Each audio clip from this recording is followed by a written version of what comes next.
the 18th day of July 2024. I'm going to be your host tonight. I'm Dana. Welcome to the comedy show. Hope everybody's doing well. Very appreciative of the protesters that hate me. There's so many of them, can't keep up with it. Can we get a big scumbag for the nuclear industry tonight? Everybody one time, scumbag, nuclear. Yeah, I feel better. Consider clicking a few buttons. Some of them might work. Most of them probably won't. Because YouTube's a piece of shit. And that's what they do. They're really good at screwing you. They work them numbers. Yeah, they put a man on the moon 45 years ago and never went back. And, I mean, nobody. Did they really? Remember the Hulk and the Superman, whatever that other one is, Wonder Bitch, and these were all created by the nuclear industry to lull you into complacency. They shove Superman down your throat, right? The Krypton. That's the last isotope you want to get in your body, by the way. They got so many heroes. Your children, you can't compete with your children's heroes, right? You can no longer be your child's hero. They even got GoPro hero. They got guitar heroes. So this is clearly an agenda to disenfranchise the children from the parents. Remember in the old days we used to hold people accountable? It wasn't that long ago, right? And sometimes we hold them accountable. I can think of quite a few that should still be held accountable. I know what you're saying. You're saying, like, Dana, don't be such a pirate. And you're right. I had to put the security code in 3 times a night so that we can stream. Hi, everybody. Yes, it's true. There's 2 of us. Climate change. That's the worst garbage can diagnosis. If you get pulled over by the police, just tell the police and they ask you why you're speeding, say, climate change. Cops will be like, oh my goodness, of course you were. You have a nice day. Here's a get out of jail free card.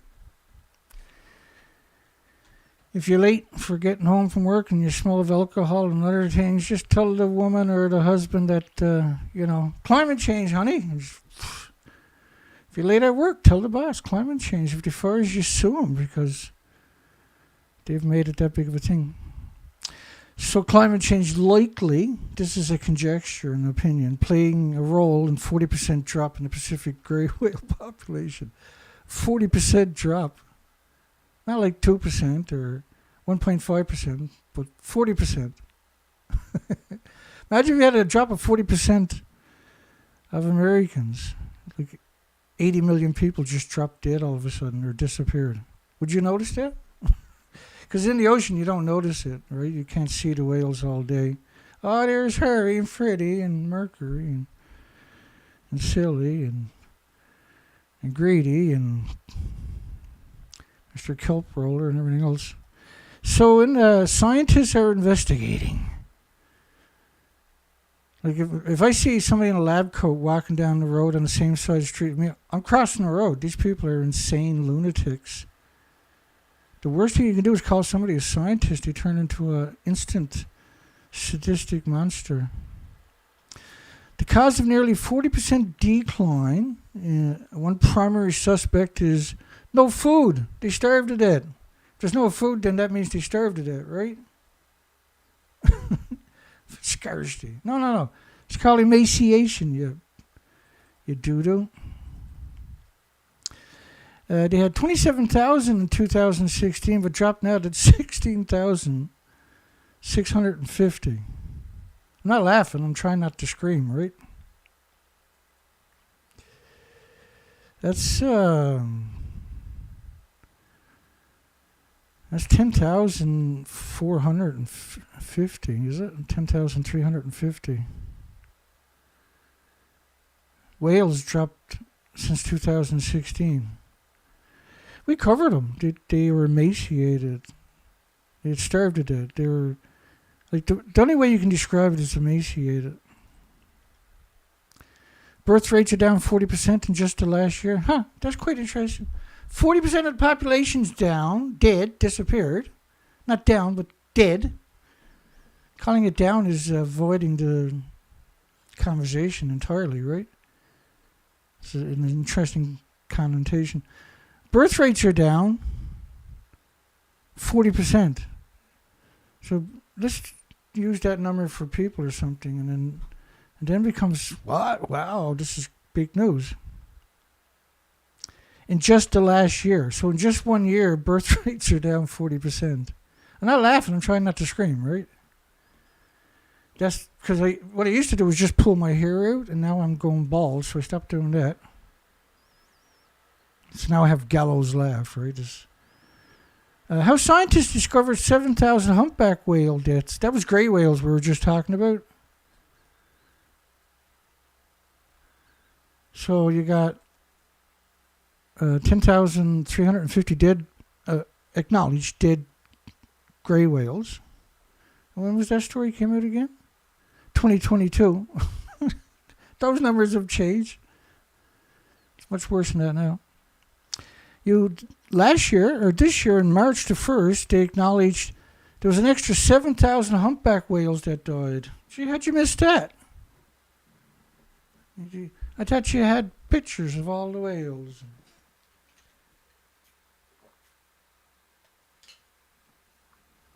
A bunch of scumbags.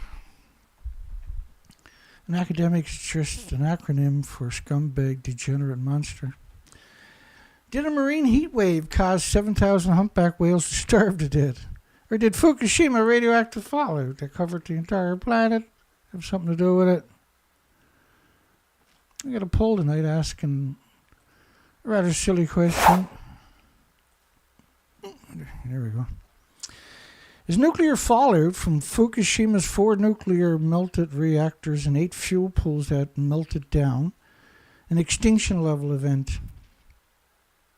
And I had to kind of I had to put melted down together and reactor and together in order to have enough room to get that whole sentence there.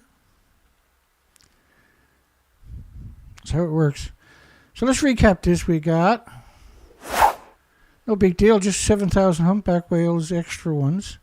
There's a humpback mortality event going on for what?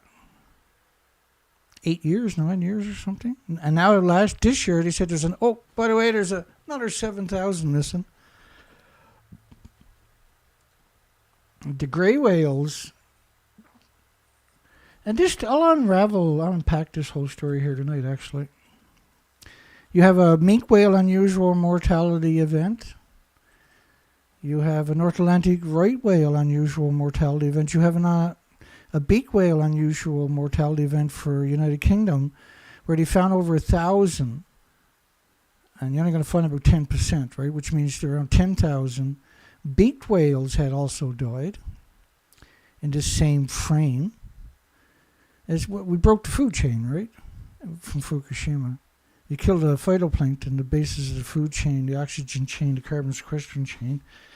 And, the zooplankton, the eggs and larvae of all the species, are also considered phytoplankton originally, right? For the first months even. We have killer whales, emaciated for years. Matriarch, the well-known orca family is starving to death. Of course, they eat how many species? 340-something species? Whatever they like. The only reason they're starving to death is because they have leukemia. They have so much radiation in their bodies. They're producing so much white blood cells, they don't have red blood cells.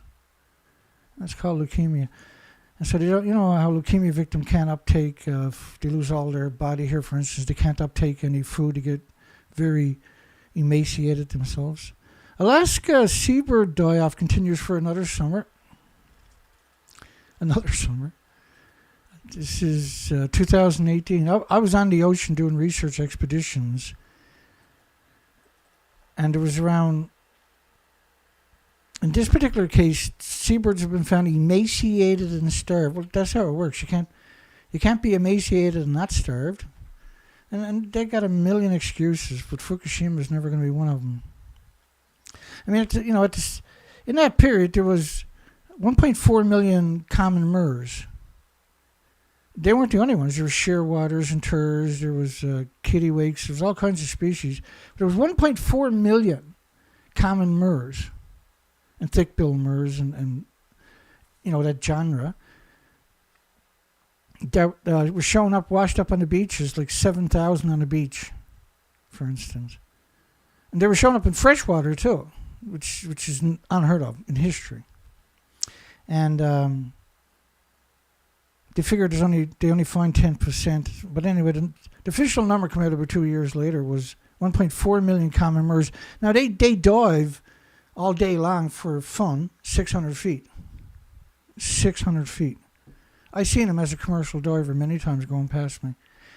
And they feed on anchovies and squid and sardine and krill, species, capelin, sandlance, species 7, 8, 9 inches long. Bigger, a bit smaller, but in that category. And so if they're emaciated in such a wide amount, because they're so prolific divers, right?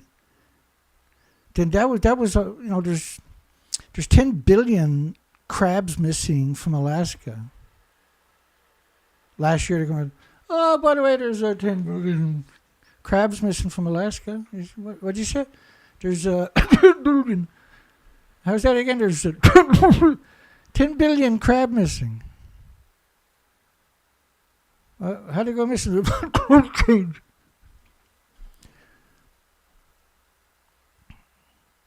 I think they're such scumbags, eh? It's clear they'll do anything for their job, right? They're just revolting parasites on our society. They've now screwed up humanity and the 8 million species hope for a future. We are actually in an extinction event. I'll show you that evidence. I'm showing you that evidence. There's a lot to get through, so. And this is just a preamble for Sunday's night show. Sunday night show, I'm going to cover the current die-off videos, stories. I got a pretty big folder. It's going to get a lot bigger by the end of the weekend. And there's no way that I can. And see, I was going to do that tonight, right? But the problem was, how stupid I am. I started opening up and seeing what happened today. And I was like, oh, crap. I'm never going to get through all of this in time for the show tonight. Seabirds found emaciated and starved. At the same time, what was really interesting about this was that they had found around 1 million Cassini auklets. And these are very tiny birds, and they migrate to Australia. But they're microscopic eaters. They're eating the zoo and the phytoplankton, that they're skimmers and stuff too. Same as the storm petrels. Disappeared. 3.3 million breeding pairs where I'm to, about 70 miles away from here. And they're microscopic eaters. And at the same time, we had a million plus 2 years ago die down here. We went down in a snowstorm to investigate it. And so what was interesting about that is on the west coast, you got the common murres, dive 600 feet all day, feed on anchovies, squid, sardines, krill, and stuff like that. Krill is like a big shrimp that can live up to 10 years of age, and they migrate in huge, unbelievable masses. And so all kinds of dolphins and whales and turtles and everything else, all kinds of species will migrate with them, birds in particular. And that's just amazing. It was just the most wonderful, unimaginable to the average person cycle of life. It's unimaginable to experience it. And I was fortunate enough to be one of many people, I guess, that experienced it. And I got to see both sides of it as a commercial diver. I got to hang out with them. So the Cassini auklets are microscopic. So you had two different spectrums of the food chain showing up emaciated at the same time in a vast areas of 27,000 islands. That's a broken ocean right there. That is real. That's holy shit time. That's like, we got to get it together. And then we seen the same thing on the Atlantic 2 years ago. Now, I know I've done the Pacific, and I'll show you some of that documentation coming up. We haven't been really noticing any salmon up here. We've been noticing, this is British Columbia, the bears have been getting skinnier and skinnier and getting more aggressive. These are grizzly bears. Now, I researched that whole coastline where those bears exactly too. I walked on that exact beaches. Right, we covered that story when it first came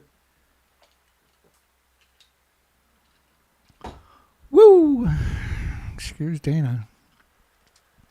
So this was a really interesting story, and the grizzly bears are bearing the brunt of a 5 million sockeye salmon was expected to return, but only around 600,000 came. Sockeye is a very prized salmon, right? I actually fished them when I was young, and we get like 1,200 a day, and you had to fight everyone into the back of the boat. It was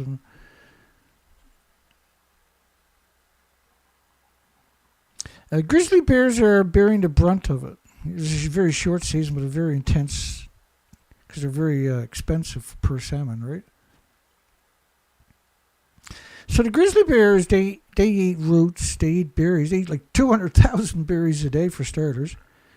They eat grubs. They eat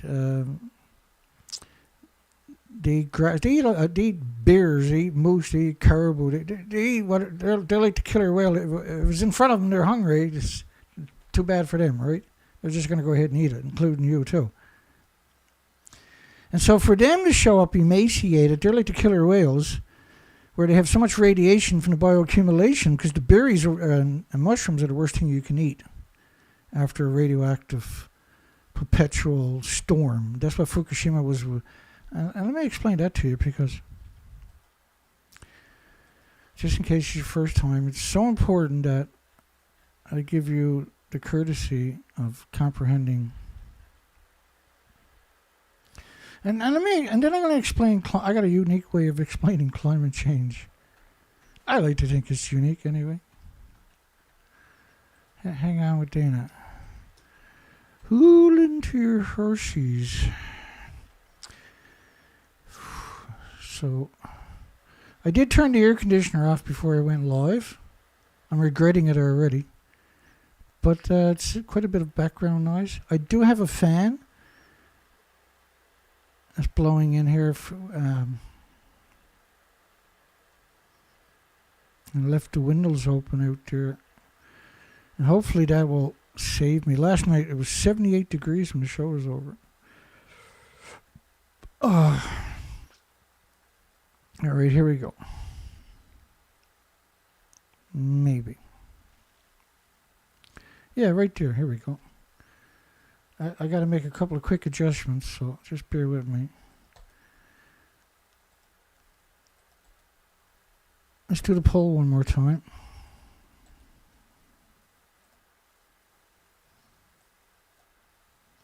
Is nuclear fallout from Fukushima's 4 nuclear reactors and 8 fuel pools melting down? Each fuel pool had around at least 5 reactor cores in it. All the reactor cores are splitting atoms 24 hours a day into your ecosystem. And that's probably the most important takeaway you'll ever learn, because how many atoms does it take to boil water for 1 million homes and businesses, right? Okay, let's get back at it. All right, so let's start off with this one here. This is a model from NOAA. Hi, NOAA. You piece of shit. And this model is based on cesium-137, iodine-131. It's based on 40 days of radioactive fallout. So when the model stops, it means, and this is at double the original speed. Now, the radiation actually covers the entire planet. All the other this is American, right? So what do you expect from the corrupted American industries? I love the American people, but the American industries, are, as everybody knows, are insane. So this is a model based on 20 days, based on TEPCO's data, which is based on no meltdowns, is based on venting. And the plumes are covering the planet in 20 days, the entire planet. Okay. So, because you're going to hear the word climate change a lot tonight. And there's just an agenda that goes back quite a ways. But post-Fukushima, we've seen the agenda go bananas. Because Fukushima was a pulse event, as you can see, and it killed off the bacteria, the fungus in your forest. And this is why you're having so many bizarre wildfires, forest fires, because the foliage and the litter doesn't break down, for starters. And the earth doesn't soak up the water anymore because you wiped out the bacteria and the fungus. Not all of it, but the majority of it. And what happens is the ground doesn't soak up water, so it just runs off it. And this is why you're seeing amazing flash floods. But it's not just any country, it's all countries, right? And that's how radiation fallout actually works. Okay, so I'm going to play some commercials that were played on TV in the United Kingdom to brainwash the population. Now, the British like to take it to a different level. Trust me, you won't be disappointed. The British like to take things to a whole different level of scumbaggery. They're extraordinary doing it. I'm going to duck in and out. And this is advertisement they had on TV and everywhere else. They're targeting the kids specifically about participating in ratting out everybody that drops. Blame everything on each other. See, the divide and conquer. Right, kids, just before you go, there's a brilliant idea in the air that I'd like to run by you. Now, it's called 10-10. The idea is everyone starts cutting their carbon emissions by 10%, thus keeping the planet safe for everyone, eventually. Now, this hasn't got to be a huge thing, but I would love it if you and your families would think about doing something. What sort of thing, miss? Well, like getting your dad to insulate the loft, or taking your next holiday by train instead of flying, or buying energy-saving light bulbs. We're thinking of using our car less. I'm going to cycle to school. That's fantastic, Jemima. Now, no pressure at all, but it'd be great to get a sense of how many of you might do this. Just a rough percentage. That's fantastic! And those not? Philip and Tracy. That's fine, that's absolutely fine. Your own choice. Okay, class, thank you so much for today, and I will see you all tomorrow. Oh, just before you go, I just need to press this little button here. Now, everybody, please remember to read chapters 5 and 6 on volcanoes and glaciation. Except for Philip and Tracy, of course. Except Philip and Tracy, of course. Imagine,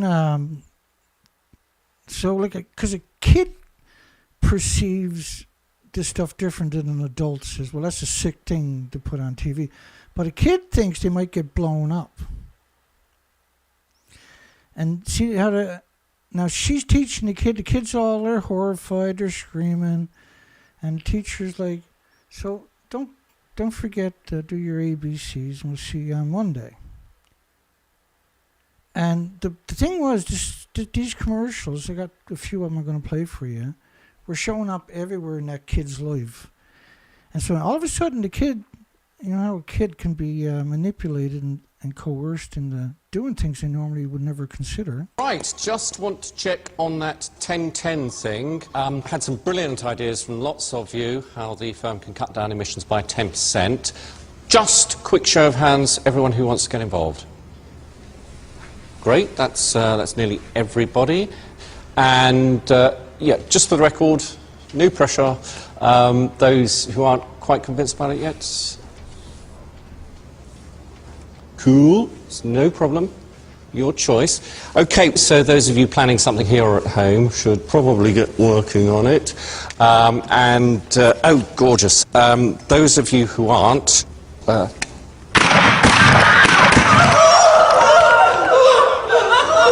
Excellent. Have a great weekend, everyone.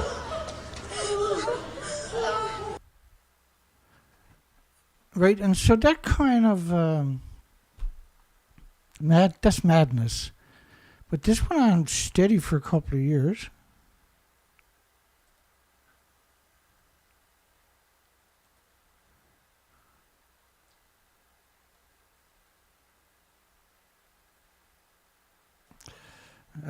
Okay, so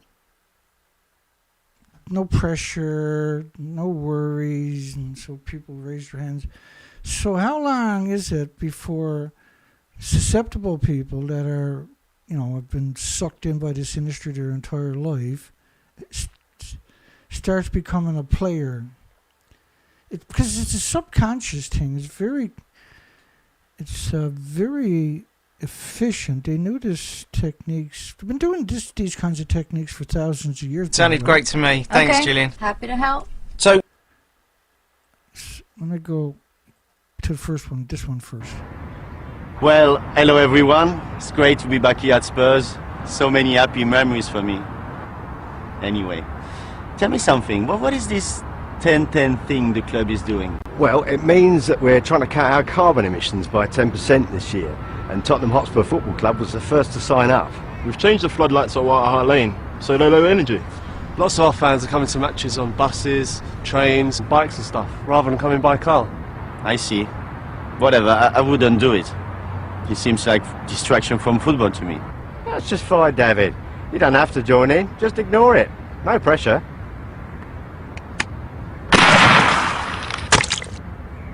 Right, lads, let's do some penalties. 10-10. Hundreds of thousands of people, schools, businesses, hospitals, movie stars, knitting circles, scout troops, presidents and governments, all tackling climate change in more than 40 countries. Care to join us? No pressure. Was that okay?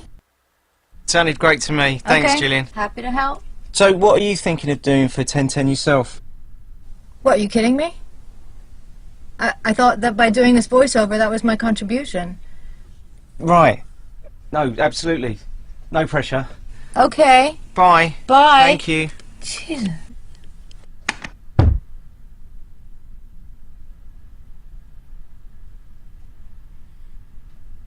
Or else, no pressure.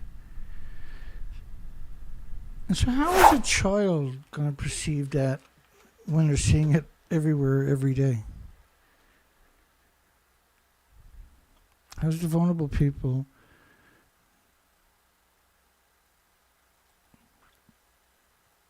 So to suggest that the grizzly bears are emaciated because the salmon didn't show up is completely dishonest. Mysterious mass deaths of Alaska birds baffle scientists. That was 2016. Let's do it on this screen because it's easier. Tens of thousands of dead birds washing up on beaches of Alaska. Prince William Sound, the birds of all species, known as the common murre. But it wasn't just the common murres, because we've covered this extensively, right? Appears to have starved to death. So they appear emaciated. He said, we know they're starving, their stomachs are empty. Biologists examine the birds, say they appear emaciated. And then the very next sentence, we know they're starving, their stomachs are empty. We've seen, particularly over the last, 2 years ago, we've seen this millions of seed-eater or insect-eating birds die on the migratory route. It was 192 species, right? We covered a very extensive. And they had no muscle mass. They're completely emaciated.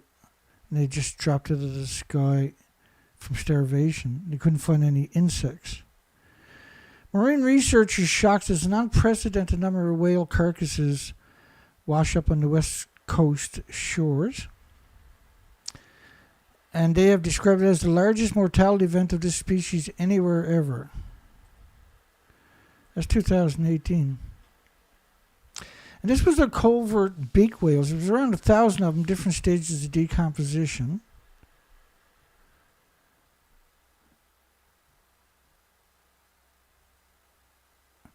They usually record fewer than 3 deaths of the species a year. Well, the covert beak whales is a whale they don't have much science on because they're a deep diver and they're usually offshore.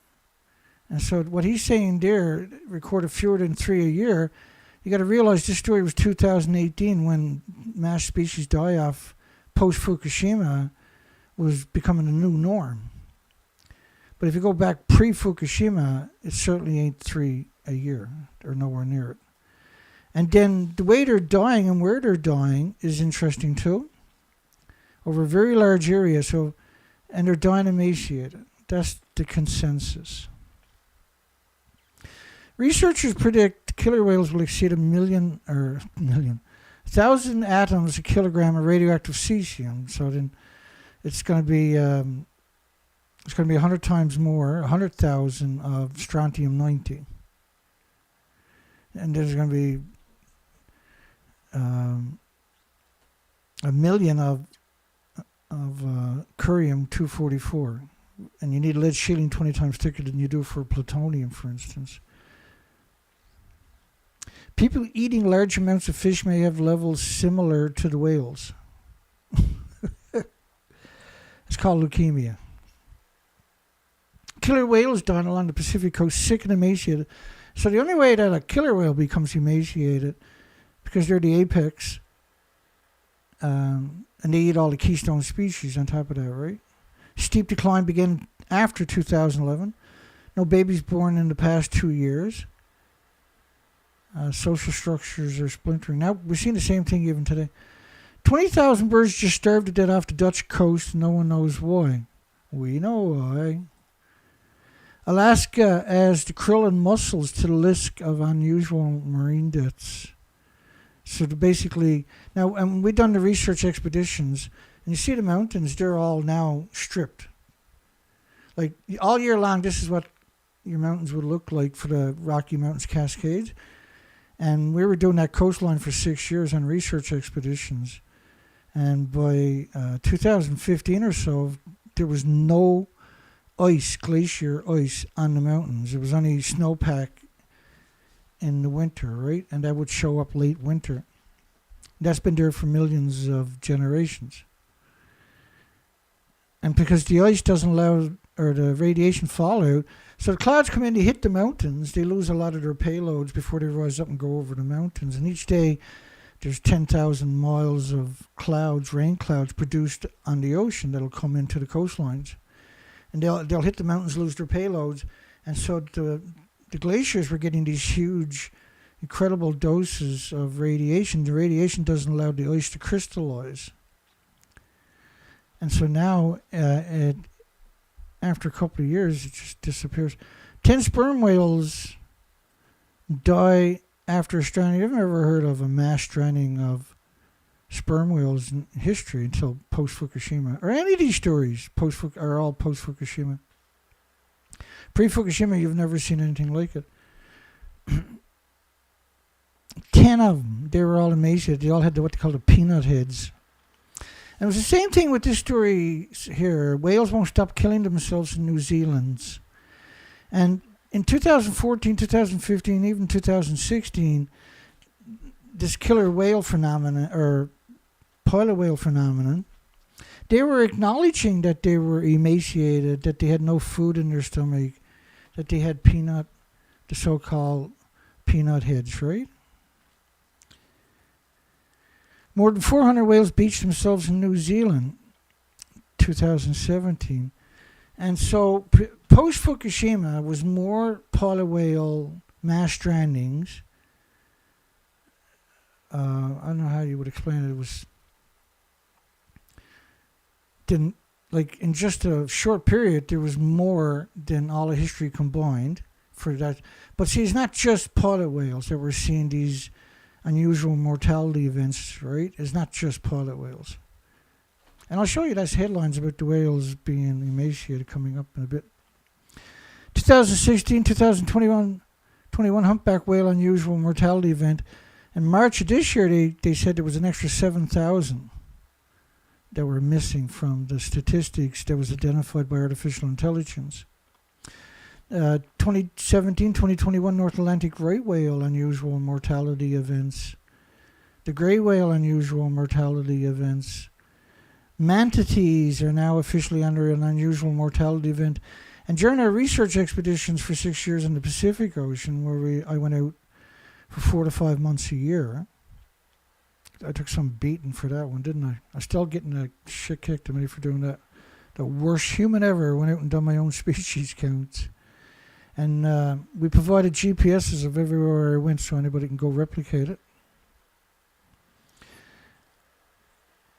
And what we noticed was all the kelp was being broken and rotted in many places. And so there was no way it can survive. And then they depend upon eelgrass and that. And so we knew that they're like the cow of the ocean, right? They eat grasses. And so we knew that they would end up in a bad position. 30 whales found dead in an unusual mortality event in Alaska. 30 whales. And clear emaciation. That's clear emaciation you're seeing right there. And so this is some of the research expeditions I'm going to show you coming up. And it's hard to appreciate it, but each jerry can on the roof there is 50 pounds. They're 6 gallons, they're 60 pounds each. And then the Zodiac is 120 pounds. Sad times. Every time I see this stuff, I get sad, eh? It saddens me. Man arrested over Fukushima related YouTube videos. It wasn't YouTube videos. These were expeditions. I was on expeditions. I came ashore and they arrested me and gave me gag orders for 3.5 years so I couldn't point out some of the cover stories, right? The people, to protect their assets. And then they demonized me in 1600 media. And I guess the average person would have gave up. But all they done was piss me off. And it still pisses. Every time I see it, it pisses me off. Make sure I'm never going to give up. This was a typical day research in the tropical rainforest for me and my sidekick Zoe, eh? My trusty sidekick Zoe. She was some dog, that dog, but 15 years, never left my side. 6 years on the ocean, she never left my side. She done a face plant on every beach. Bless her heart. She was really special, that one. The gentlest dog you'll ever meet, that dog was. Mrs. Respect, we used to call her.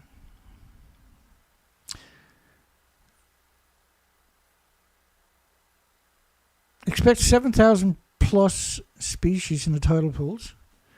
And you can see the incredible diversity to your left. And I used to be a commercial diver, so very familiar with these species. It was wonderful, right? And you would never go ashore in the Zodiac, that's my Zodiac, because there's football fields of the purple and red sea urchin everywhere you go, even in shallow water. Is the quickest way to kill a Zodiac is to hit one of those things. Like, I've had surgery on my hands 5 times because of those sea urchins. 5 times. They have microbarbs on them. They're very difficult to remove. They're very painful too. And I have them that went right to the bone and out the other side. So it's still in the bone. You can never get it out. And if I put my hand down in the wrong spot and lean on it, I'm gonna do a face plant because you won't be able to hold that position, right? And very painful stuff. And I've had them go right through my feet. Imagine trying to get into your dive suit, because they were dry suits, right? And Pegasus full faces. So you're completely dry. Your hands are dry. You have big 5-inch PVC for sleeves, and then you pull your gloves over that to keep yourself nice and dry. So imagine you got a sea urchin spine that's gone through the bottom of the boot, through your foot, and through the top of your dive boot, your fin. You got to come up, get aboard the boat. This thing, it hurts like hell. What I found out after, what they do down in Barbados for the tourists, because you got a lot of tourists out there walking, and there's the green urchins, but they're smaller, but just as nasty, is they'll pour a candle wax. And the candle wax will go down and coat the spines, because the spines are designed, when they feel the pressure wave, they all line up with you.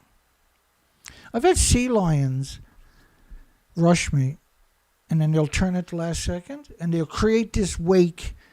Same kind of thing as would happen to a bar of soap. You know, when you were a kid, you were in a bathtub, you got your bar of soap, and you go like this a couple of times in the water, you wait a few seconds, and then the bar of soap starts doing that. That's what happens to the diver when the sea lion rushes them. And the reason the sea lion rushes them, because what they do is they go down and they produce bubbles. And so the one that runs in the air first has to go to the surface, right? And so they just blow bubbles at each other. So here I'm on down there with a breathing oxygen through the tank, and you're releasing air bubbles all the time. And so the sea lions get really aggressive with you, the males. I never did conquer my fear. But anyway, on a number of occasions, they had rushed me, and I was like that bar of soap rolling over, and I know one time I put around 20, 25 holes in my dry suit. They're expensive too, by the way, because just the wake of the sea lion, they'll rush you and cut at the last second. And you're so clumsy down there, you're no threat to them, right? Look at this incredible diversity. And that algae, there's around 700 algae. And in the algae, and in the, you can see the kelp there. There are 700 different species of kelp in the tidal zones. And in those 700 species of algae is around 5,500 recognized, identified invertebrates with backbones, like little shrimps. So that's 5,500 species that are identified of just them. They're gone. The 700 algae are gone. There was around those starfish. I've worked with starfish like this endless times. That was a daily thing. And they come in there's 84 species or so, and each species comes in multiple vibrant colors. So it's quite the spectacle. It's quite beautiful. It's beautiful. But it's very difficult at high tide, at low tide, to walk up and put a beach line on a tree, because you have to walk over these species to get there. Not anymore, of course, thanks to the nuclear industry. They wiped out everything. There was 74 species of sponges. There was 480 species of worms. Everything is gone. And the species of the sponges came in multiple vibrant colors. There was, do you see the coral on the bottom? There's around 7,500, really, but say 7,000 highly visible species. And you can see different types of algae and sponges. And there was the sea anemones. There was around 78 species of these sea anemones. This is a giant sea plume. They grow to 2 to 3 feet. So when they bloom, when the water's high, they'll be 2 to 3 feet. And then they'll have a big flower on the top. But this is in low tide. You can't walk in there. You break your neck. There's no way you're going to make it to the high tide line pre-Fukushima. Now there's no way you're going to fall because there's nothing left. And then the coastlines used to be covered, and you can see the mussels underneath the starfish in that particular picture. All the rocks that didn't have something covered them would have had mussels on it, or they would have had the giant sea plumes. And they come in multiple. This particular species also comes in a very vibrant white color. And so when I'm going into these anchorages, because you have 27,000 islands, it'll take you 71 years to visit every one of them.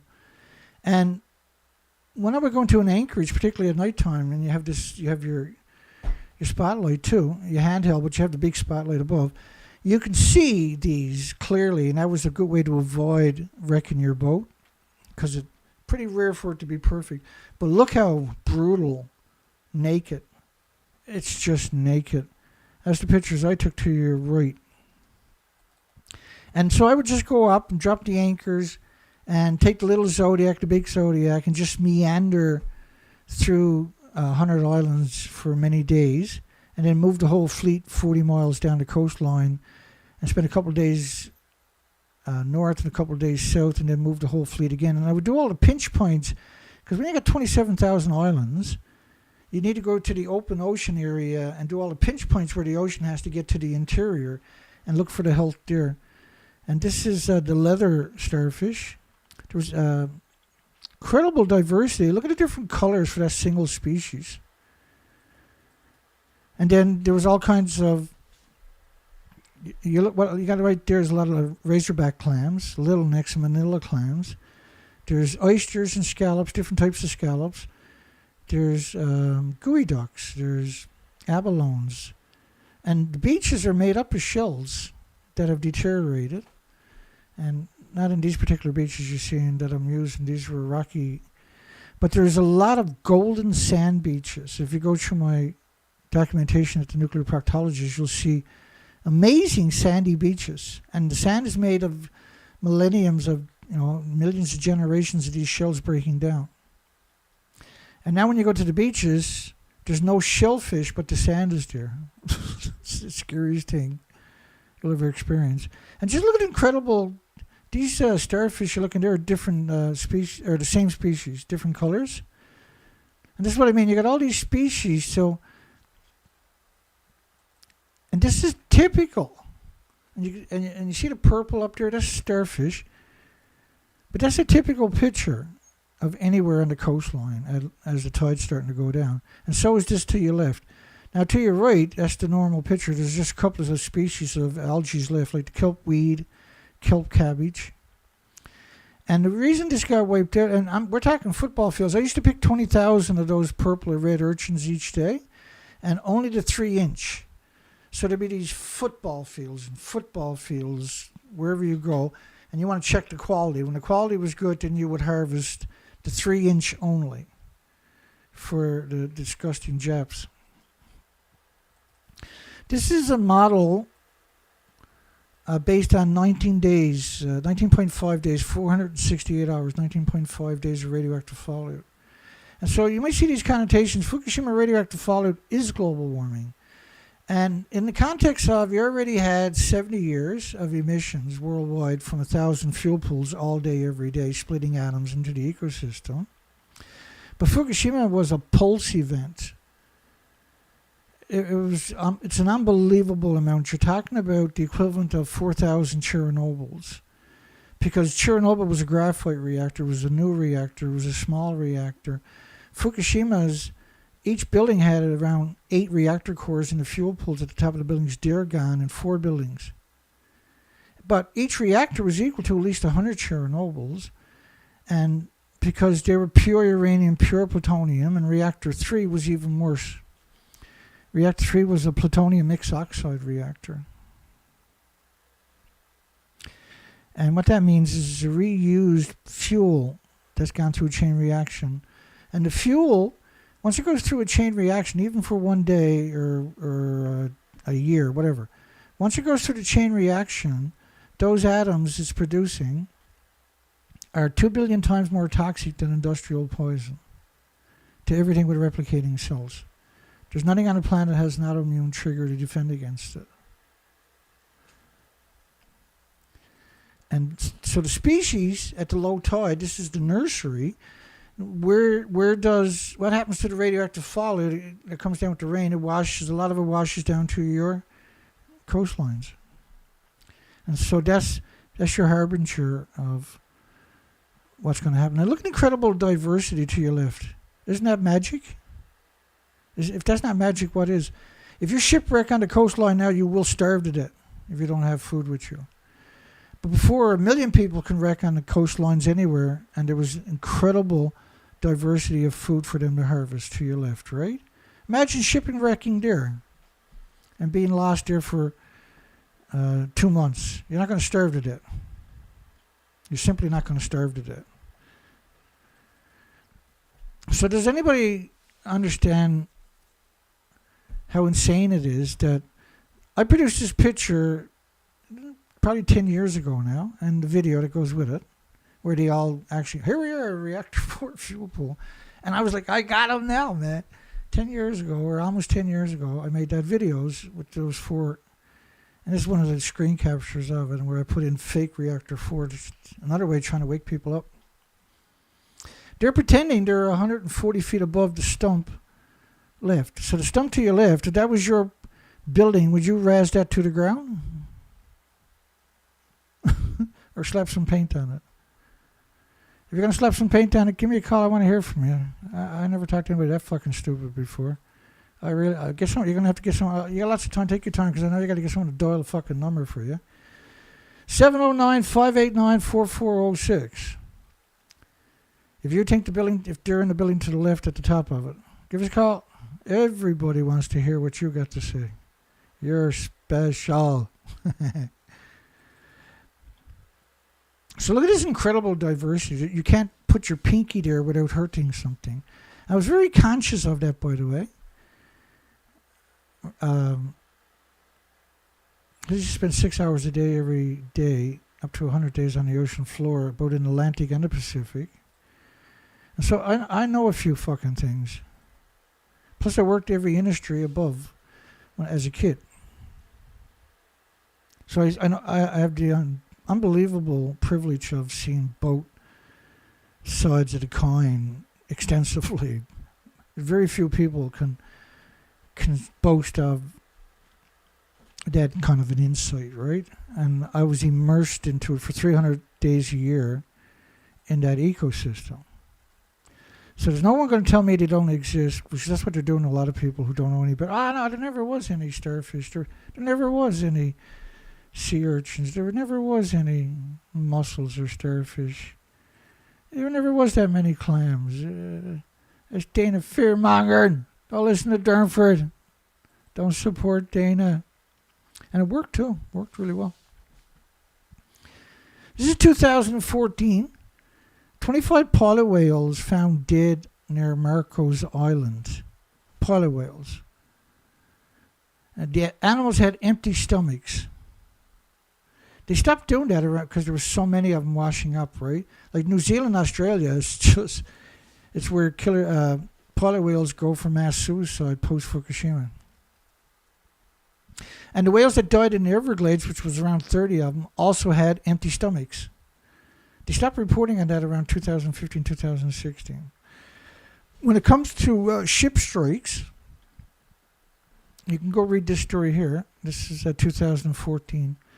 In 2015, NOAA said it counted 28 whale strikes in northeastern waters between 2006 and 2010. And that worldwide, the National Marine Fisheries Service survey covering 1975 through 2002 found 292 records of confirmed or possible ship strikes to large whales. And the nuclear industry now is using this narrative, ship strikes, but not the truth, as almost every story. Well, they were probably hit by a ship. Well, we think they were hit by a ship. They could have been hit by a ship. You know, ships are out there. And we're seeing that in almost every freaking story for the last number of years where they're conflating. But the reality of it was, in history, I think it's around 1,200 recorded. I'm being very generous when I say that. But from 1975 to 2002, they found 292 records of confirmed or possible ship strikes to large whales. Now, every single whale, when you read the story, they're going to talk about, well, it could have been a ship strike. We tell you, or it could be. We don't know. We haven't got close to the whale to see, but probably a ship strike. These are scumbags that do that. And they're delaying us coming up with any kind of solutions. So 2 years ago, there was the bird flu epidemic. Went crazy, right? They came out and there was foxes and beavers. There was fucking moose and bears. There was, you name it. Everything was dying of bird flu. But there was this one community in the middle of this whole shithole that said, wait a second. The Great Shearwaters are the primary casualties, but they weren't the only one. That's the Great Shearwater. The large number of dead birds found on the island shores in June have been confirmed to have died from starvation, but on both sides of them, for the whole coastlines, they all went to the same laboratory. The same laboratory said, no, they died of bird flu. In June, the state issued an announcement suspecting highly pathogenic avian influenza, HPAI, to be killing the birds, including seagulls, ducks, terns, and cormorants in the Massachusetts coastal areas. But no highly pathogenic avian influenza was found, and the consensus confirmed that the state labeled the dead birds they examined as emaciated. All of them were emaciated, and the consensus is they died of starvation. So that's quite interesting, because they'd done their own laboratory research.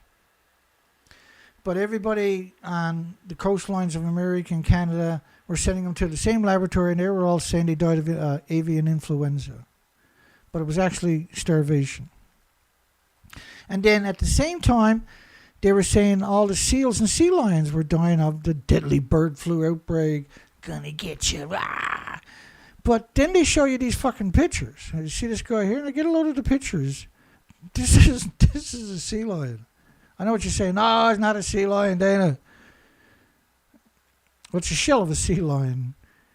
I've never seen nothing like it, and I used to be terrified of sea lions. In fact, I probably dropped my weight belts to come back to the surface because I couldn't control my fear at least 300 times in my life, and had to go back down eventually and get my weight belt because of getting harassed by sea lions. I couldn't deal with the terror invoked by something so big, so fast, and so persistent, right? So they say the highly pathogenic avian influenza deadly flu outbreak. This is not bird flu. Bird flu, like, bam, and you're, I can't do nothing, I'm all freaked up, you're staggering all over the place. These are emaciated. This takes a very long time to lose all that blubber, all that body fat. It takes probably a couple of months anyway. For whales, it takes 10,000 miles to go from 12 inches of blubber to 3 inches and show up the big peanut heads. But this is clearly emaciated animals. But it's not just that one. They also show you another beach. And if that's not emaciated, what the frig is? Have you ever seen a sea lion look like that? Oh, Dana, that's bird flu. Kill him dead in a couple of days, like everything else it kills in a couple of days, Dana. No, you scumbag. And we're talking 3,000, or how many is it? Yeah, 3,487 due to the virus. Ooh, gonna get you. But see, the virus, that's not a virus. That's emaciation, same as this one here. So the idea was, not so subtly, this is CNN, of course, was to try to, because you try to have a conversation with somebody who don't understand the bigger picture, and they're like, no, they died of bird flu. You're a cocaine conspiracy theorist. But I'm the furthest thing from a conspiracy theorist. I only deal in facts. And I was shocked to see that they would use these caricatures, these poor emaciated animals, and suggest that they died of bird flu. So they're like, anybody that don't know any better flash through the article, oh, it was horrible, you should have seen it. And when they see it in their own life, they're going, oh, that's fucking bird flu right there. I seen it on CNN. They're disgusting people. 337 whales found dead on a Chilean beach in history's biggest beaching. Post that, we've seen more than that multiple times post-Fukushima now, right? And this is post-Fukushima 2015. Oh, they probably died at sea. Now remember, they all washed up in the same spot. It doesn't work that way. And only 10% will wash up. So when 337... because that's the number there, washed up. You can see it on my other screen, I think better. Yeah, 337 whales found dead on a Chilean beach, which means it was 3,370 whales died.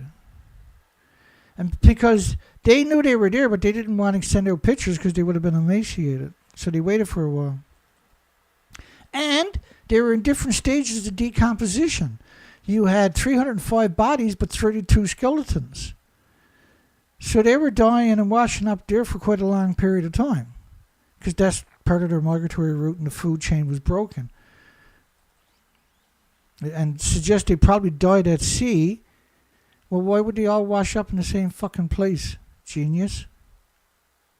And why would you suggest that anyway? They probably, because that was the first time, the biggest mass. Now it's normal. They all run up on the beach and just fucking die, right? And what you do learn, though, because we've been covering it from beginning, is they all have the same thing. The food chain was broken, and they're emaciated.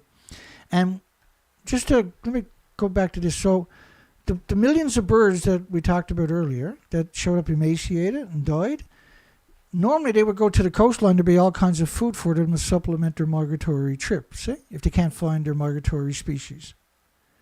But they can't. And we can quantify that assertion because I took my time and meandered for months and months at a time.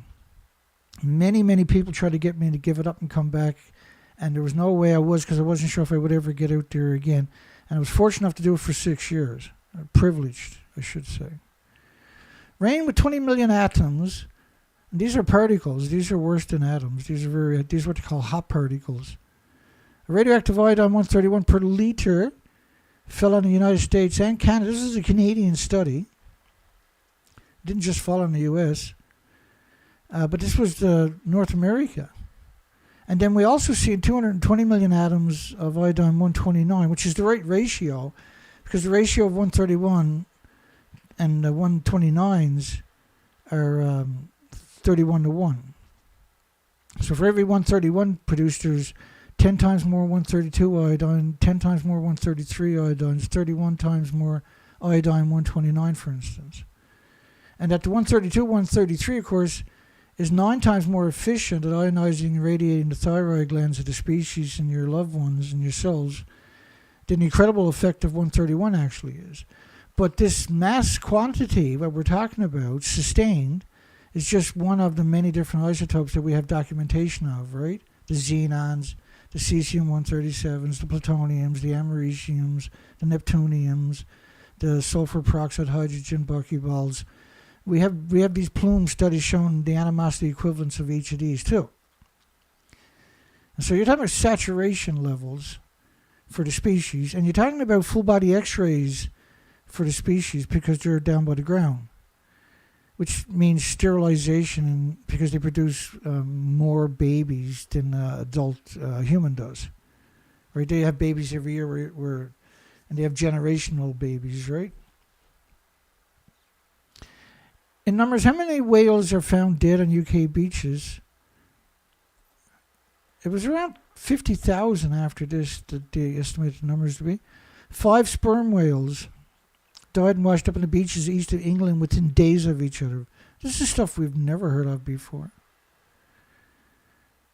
At a rate of more than 5 a month, according to the most recent figure in 2014, there were 66 reports of stranded whales, 16 of which underwent post-mortem, and the British are friggin' starvation. And see physical trauma? And I showed you earlier, pre-Fukushima was roughly around 260, 270 whales struck that either died or might have died. And now they're saying physical trauma, right? Because they're trying to change the narrative. And they did, basically, for people that don't understand or never find me. Including attacks from sea creatures. Oh, they got a million excuses. Which one do you really want to hear? See? Sperm whales.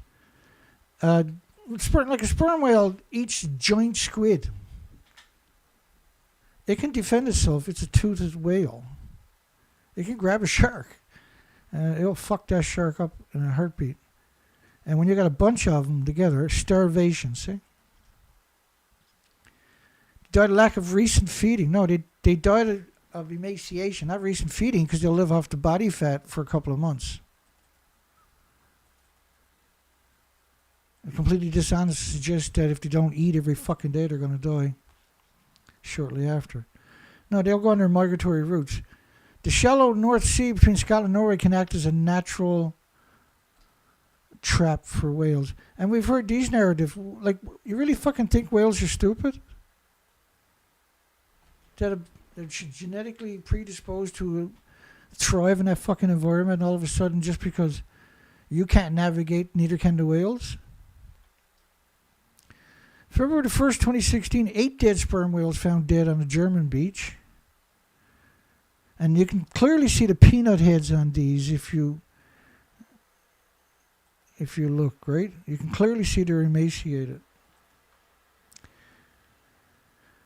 And just weeks after, 12 of the giant mammals were found dead at other sites on the North Sea.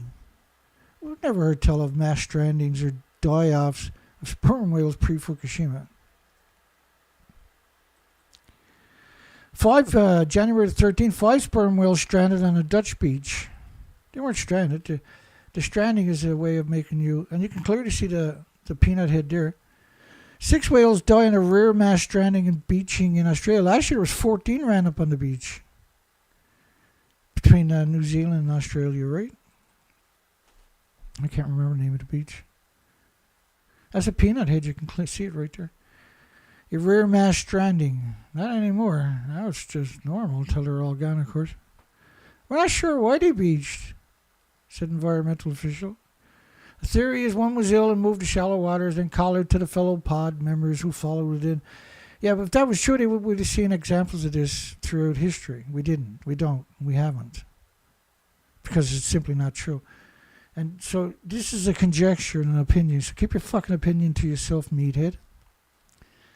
Animal welfare manager Meathead said it was rare to see whales beach in the area. Well, this is a plume model from France based on 1 million to 10 million atoms of cesium-137 per cubic meter of air. This model is based on 16 days after Fukushima, showing almost the entire planet covered in the first 16 days. So we have attacked the water of the planet on top of that. 2 more sperm whales wash up dead on a Dutch beach. Clear peanut head, eh? Really clear. In a rare North Sea beaching. Well, not anymore, Dana.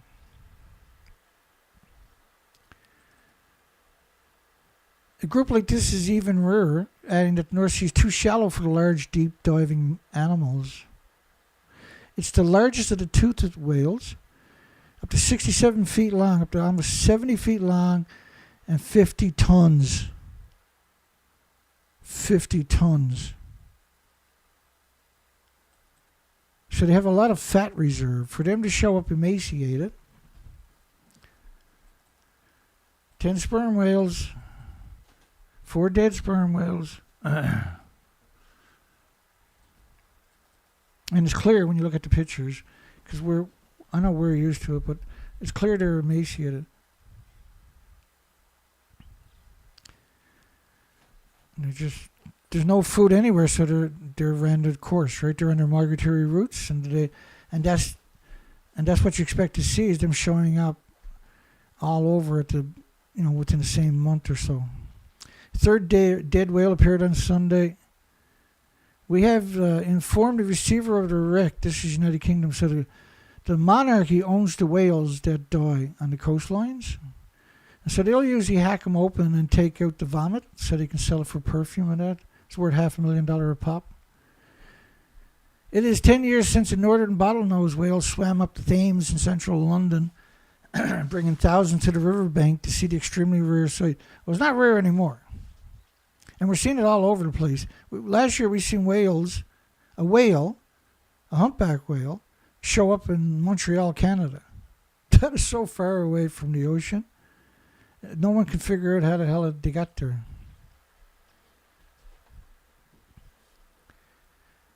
Study examines the hard reality that no pollen means no seeds. Guess what likes to eat a lot of seeds besides humans? Birds. West Coast was hit with 220 million atoms. This is a study out of Ottawa, Canada, the capital of Canada. Detected in the aquifers that supply drinking water to large numbers of people. No. This is everybody in North America was drinking revolting, like 220 million atoms. Your water filtration systems can't filter that out. And it ain't just iodine-129, which got a 15 million year half-life, 150 million year lifespan, and doesn't travel alone. But you can find it. So then you want to multiply it by about 600 to get all the other isotopes. Detected in aquifers. This is not a fucking game, okay? I'm doing everything I can on my side, but I'm old and I'm busted up and I'm broke and I work like a fucking dog every day. I'm trying to keep the whole fleet operational. It's a struggle, right? And you just gotta go ahead and do what you can do when you can do it. And sometimes you just gotta do the things you gotta do, right? Now, the idea, because I grabbed another Zodiac, I got the old Zodiac up for sale, right? And that'll cover my depth when I sells that. But I'm starting to think now that I don't want to sell it because it's so hard to get it if you need one, right? But on the flip side, I'm pretty sure I should sell it. So this is the plume model covering the planet. But I'm going to show you a plume model covering the Pacific Ocean in about 6 years, according to a research institute out of Germany. But you got to realize the planet got covered in 19.5 days. But they're talking about stuff that's going directly into the ocean, how the ocean will spread out. But the reality of it is the ocean got pounded worldwide in less than 30 days. The phytoplankton was basically destroyed. Maybe worse than thought. Studies from last year indicate that radioactive water will contaminate the entire Pacific Ocean in just 6 years. Kim Min-ji reports. This graphic shows the gradual contamination of the Pacific Ocean due to leaks of radioactive water from the crippled Fukushima nuclear plant in Japan. The simulation, which was run by a German marine research institute, shows the entire Pacific waters being polluted by radioactive water in just 6 years. Right, so it's not 6 years because the plume covered the whole planet right away in 19 days.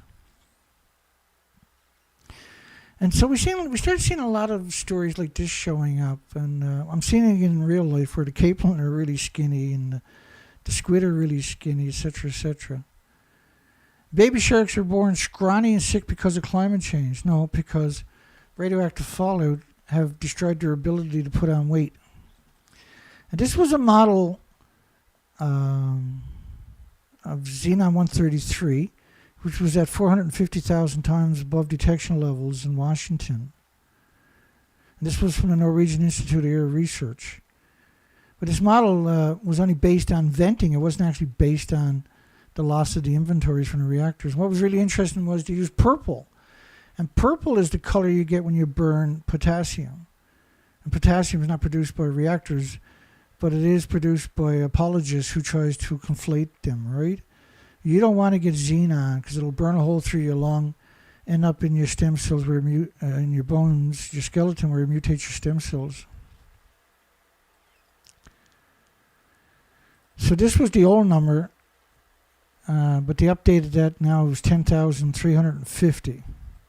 Went from 6,000 excess deaths to 10,350. We covered that earlier, right? So I'm just going to run you through a bunch of these.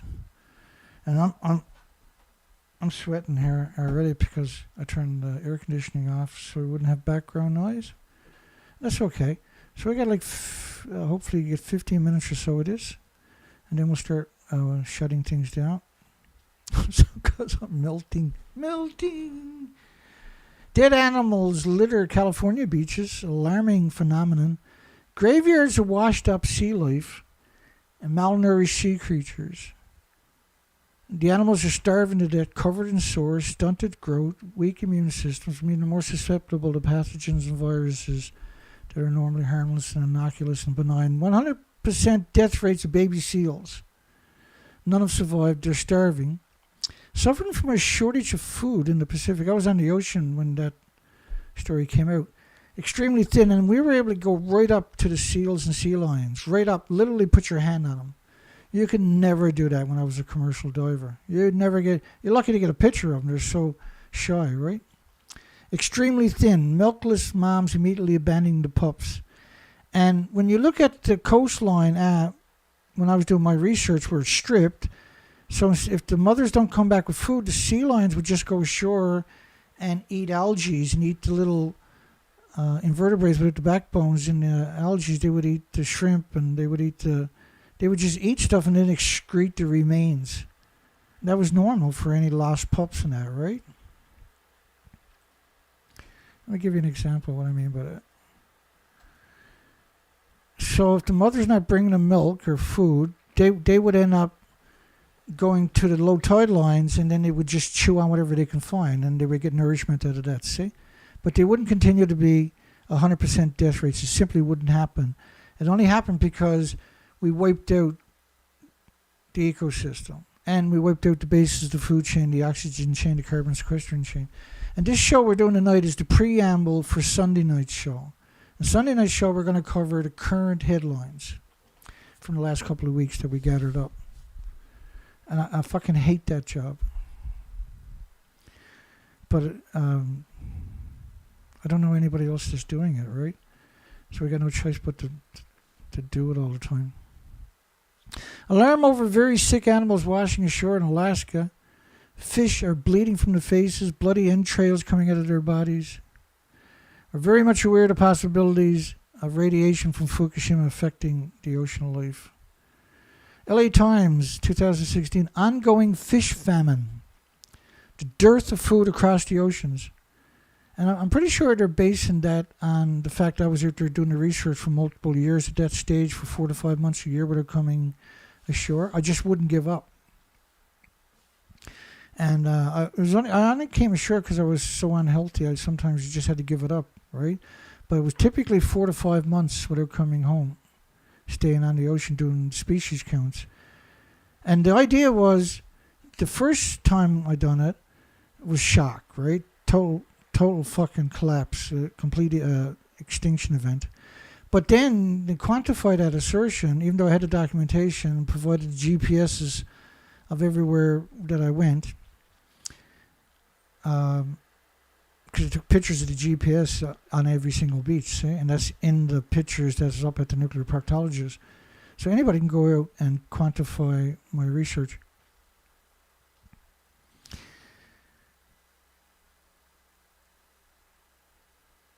I forgot what the point we were going to make. I got lost. Oh yeah, and so the reason we went back for 5 more years was to see if the species recovered. Species didn't recover. So that's why you see the headline in the poll tonight talking about an extinction level event. Because I can assure you, like, it really, what I'm telling you is sincere, it's honest, and it's bored through heartbreak, heartache, and sacrifice by a lot of people for me to be able to go out and do the things I've done. And I absolutely love and admire everybody that was able to support me.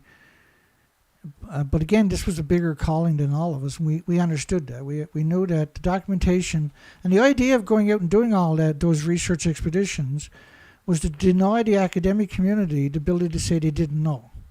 Because it's up at my site, it's free, you can download everything and make a documentary and you can monitorize it and reap all the benefits. You didn't have to go out there. And I have the GPSs to back up everywhere I was. And so that way they couldn't say, because there's no fucking way they didn't know I was out there. There's no way. Because I had done over 600 radio interviews from the ocean over that period of time, right? Every time I came ashore, multiple radio shows. And we had done years of Sunday radio shows with the Jeff Rintz and Yoshi Shimatsu, a former forensic investigative journalist with the Japan Times who was retired and who spoke here strongly about what was going on in Japan. You know, Yoshi rode in the Fukushima area 3 times on his bicycle, strapped with multiple Geiger counters. And the first time he went in there, he blew all his Geiger counters, and 2 weeks later, he lost most of his teeth fell out. Unbelievable, eh? When you break your Geiger counter, you just sacrificed one for the team, folks.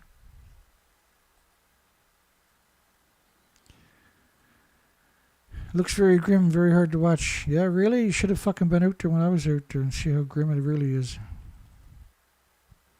Scientists, the West Coast bird die-off is the biggest ever recorded. And it was both spectrums of the food chain, right? The Cassini auklets ate the microscopic animals, and the common murres, the shearwaters, the other species were eating the keystone species, the krills, the scallop, or the shrimp, let me go backwards here. The herring, the capelin, my brain has actually gone bloop on me tonight. I covered it all earlier. A host of other freakish phenomena. Deaths could reach many hundreds of thousands. The birds was many millions. Carcasses littering the beaches for miles. Complete reproductive failures. That happens because the food chain is broken, folks. Doesn't happen because the birds are having a fucking bad day. Unprecedented die-off is potentially the biggest mortality event in state history. It's the most extreme they've ever seen. Sickened animals unlike anything doctors have ever seen. 2016. They're eating themselves from the inside. Cancers, liver, pancreas, intestines shut down, infested with parasites, immune to antibiotics, unprecedented catastrophe that caused the loss of 200,000 sea lions. Well, it's not unprecedented if you're honest. Because if they can't find their migratory species, they go to the coastline where there's normally an absolute abundance. I used to brag, years ago, because I used to fly 6-7 times a year to my job to dive. And because you only get like a week off and you're out for 100 days at a time. And I used to brag on the plane sometimes. I remember bragging about it, that there was enough protein on the coastline of British Columbia and the 27,000 islands to feed the entire planet without damaging the species permanently. If you were selective and you're just weeding out the older ones and stuff like that, and some of the prime ones, because there's no ice packs coming along the coastline scrubbing the coastline, so everything you see in the tidal zones were the genetic superior selection species, unlike in the Atlantic, where you have the pack ice for 200 miles off the coastline. When the wind blows, it scrubs the coastline, the top 15, 20, 30 feet of water. In the Pacific Ocean, this was a tropical rainforest. And so the species that were there were the genetic superior selection through Mother Nature. So it's very significant what we're seeing. Alarming signs of oceanic distress on the west coast. Record numbers of stranded seal pups, nearly 2,000% of normal levels. Bags of skins and bones, and in their 40-year history they've never seen this many animals or anything like that.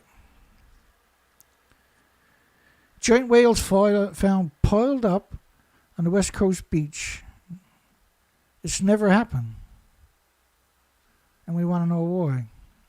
Government scientists testing for Fukushima. A backlog at the lab due to so many recent deaths.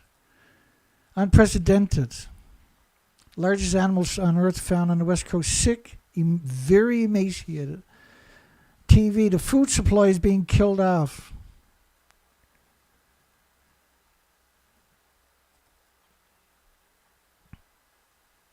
Mind-blowing die-off of seabirds on their way from California to Alaska. It wasn't just California. It was the continental coast. It's unprecedented. Every bird we're seeing is starving to death, withering away, catastrophic molting due to unknown causes, because they refuse to acknowledge Fukushima.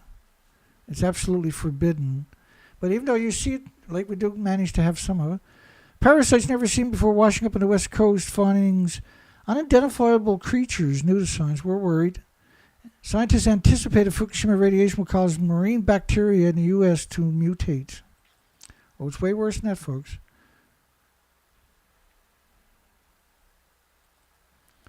Researchers say a massive decline of fish is throwing off the ecosystem. The population has truly collapsed.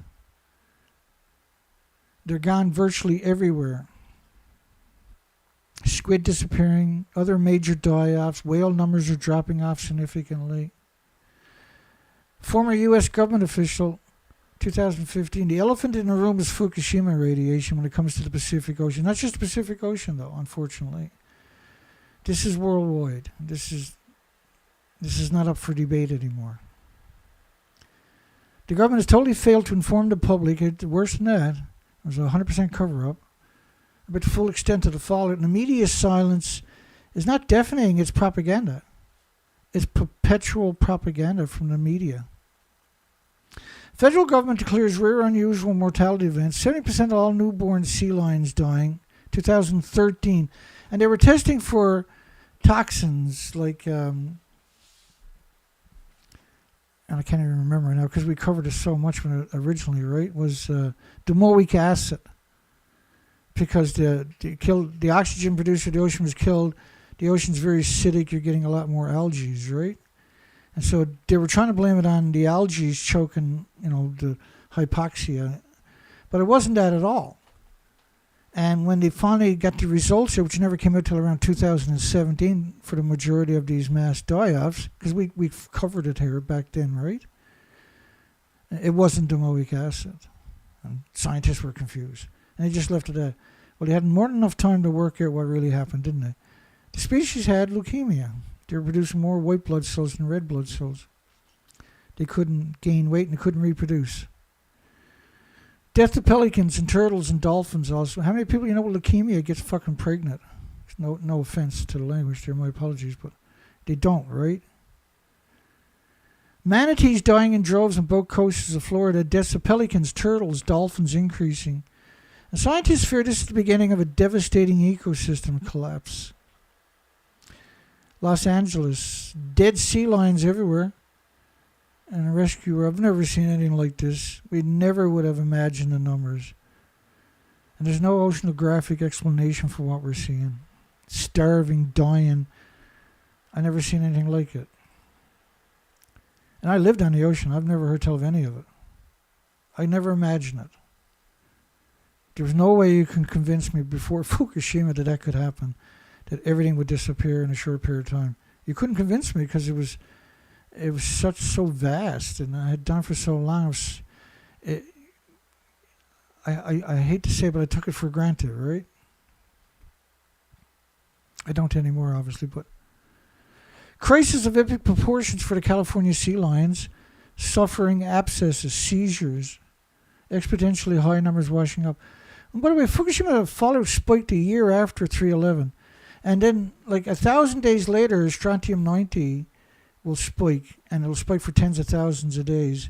It'll be a ratio of 100 to 1 for the cesium-137. And the cesium-137 in the studies that hit North America sustained was 10 million atoms plus per cubic meter of air. That was a French government study, backed up with models and actual documentation, right? It was studies. It actually showed up, which pulses energy 600 feet every second for 300 years plus.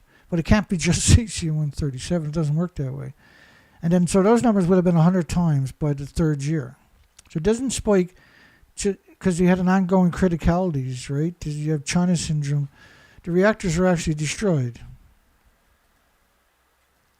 And if you're not familiar with it, you can go to my playlist. I got some great videos on that. But here's the long shot of it. There's 4 reactors, and at the top of each building was 8 reactor cores and 2 fuel pools at the top of each buildings. They're gone also. But these, I show you these 2 reactor 3, which is Medusa, a plutonium mixed oxide reactor, which is stuff already gone through a chain reaction, is going through a chain reaction again. It's the stupidest thing imaginable, because when it goes to this, like the reactor 4 was a single use. So that's 2 billion times more toxic than industrial poison, the emissions. That is 2 billion times more toxic than industrial poison, because it's already gone through a chain reaction. It's just absurd that they built these reactors on a fault line, where there's 1,000 earthquakes a year. They built the reactors on a fault line right close, within 50 miles of the tectonic plates that goes ink. And they have a record of 3,000 years of that. So it was just a matter of time before this happened. And then putting all the fuel at the top of the buildings was an invitation for this to happen. The engineers knew exactly what they were doing. 2013, TEPCO is now dumping contaminated water from the Fukushima plant into the ocean. 2013. There was no Arriva, there was no ELP systems, there was no Siri, there was no Korean systems. They simply can't work. You can't filter the radiation. Twice as much contaminated water entering the ocean from Fukushima as officials claim. The Japanese government, 600 tons of groundwater enters the ocean each day. 600 tons. You can't contain it, right? Because they refuse to acknowledge this. Like, you can't filter something that doesn't exist anymore. Do you get it? Yeah, they're pouring water over it because you do have chain reaction, China syndrome in reactor 1 and 2, deep into the earth going on also. They burn continuously for days also. It's kind of a complicated story. to flush out all the nuances, but that's that's a generalization. If you go to my playlist, you'll find more documentation than you can wrap your mind around. Pacifics, right? And I that's one thing that I'm all about is documentation. And you can make up your own one, but I got to lead you by the hand through this information, because you can't look it up on your own and work it out. The industry's too slick for that. It's too fucking slick for that. And so my idea is to give you a foundation that is unassailable. And so now you can extrapolate on your own after a short while. If you're immersed in this, and you are, if you made it this far in my video, you are immersed in this, whether you like it or not, and you are able to extrapolate a lot of facts on your own, because now you have a foundation to work with. You're not, instead of saying nothing got out, you know what got out. You're not going to pretend any longer, right? TEPCO wasn't dumping water. They couldn't contain the fucking water. And that you're talking about 2.2 sieverts per liter. So 2 liters, you can't get close to that without getting a lethal dose. So imagine running that through a filter. After 20 minutes, you got 1,000 sieverts. 1,000 sieverts is like a sniper round from 100 feet away. You can't get back in the building. They couldn't filter it, and they knew it. That whole narrative was about making you complacent. Oh, well, I don't know much about nuclear, but they got tanks and they're dealing with it. They got filters. I don't know nothing about it. That's the typical words you get from people. And what I do here is not a conversation I have with people, because you need the evidence to show them. And I've always targeted the policymakers and the investors, because that's who's really going to find me also, right? And then the people that are aware, right, then they have evidence now so that they can articulate themselves. And there's, like, anybody who watches a lot of my shows, there's no nuclear scientist on the planet that's going to beat them in this conversation. They're not going to browbeat them. They're not even going to intimidate them. Everybody out there that watches these shows regularly, there's nobody in the nuclear industry has a hope of fucking manipulating them. So I won. But also, we have to target the policymakers and the investors. I don't have to convince the country that nuclear is dangerous. I just got to convince the policymakers and the investors. And the fact that I do these shows live, and by doing it live, what you end up doing is the people that do find you're like, what? This is still a thing? This is happening? This is pertinent? This is ongoing? This is real? This, you know what I'm saying, right? So you drag them into it. And a lot of these people are pretty articulate, but they've been fed a lot of propaganda right from their education all the way up to now. And then they come across us, and what we do is we bludgeon them with common sense. We knock off the visors and open up the whole spectrum of holy fuck. This stuff is a nightmare. Twice as much contaminated water entering the ocean from Fukushima as they claim 600 tons of groundwater each day. It's not 600 tons every hour. All water entering the ocean from the plant is contaminated. TEPCO figures assume. But as of last year, in July the 13th, they said there is no meltdowns and nothing got out. And the International Atomic Energy Agency is the orchestrator of that narrative. And they have enormous budgets to propagate that propaganda. They have the media will fucking tell the lie for nothing. They'll do it for free. They'll attack me for free too.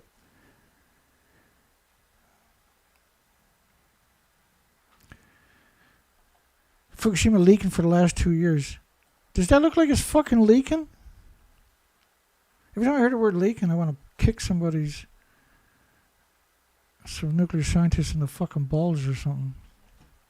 I'm not going to say what I really want to say, because I'm pretty sure you can all figure out what I really want to say. Fukushima plant is hemorrhaging radioactivity. The scariest part of all, they don't even know where it's coming from. Well, let's have a fucking look and see where it's hemorrhaging radiation. Jeez, I can't figure out where the radiation is getting out. And I know the buildings should be 4 times that height, and the fuel and the reactor cores were at the top of the buildings. But I don't know how it's going to get out of that. It looks pretty fucking good to me. Japan Times, fear marine life is being poisoned by nuclear material flown from the Fukushima. Flowing. One way to put it, I suppose. Experts warn of festering radioactive source contaminating the food chain. TEPCO admits the radioactive water is flowing into the Pacific from the Fukushima plant. I got 5, 10, 15, 20, 25, 30, 35. I still got 35 to get through. Oh my fucking God. Excuse the language. I'm sorry. TEPCO admits the radioactive water. This is not water. This is radioactive sludge. It's not fear of ocean contaminant. It is the ocean contaminated.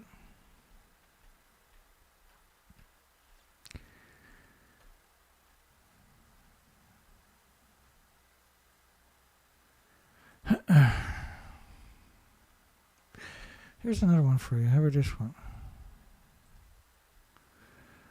Bear with me.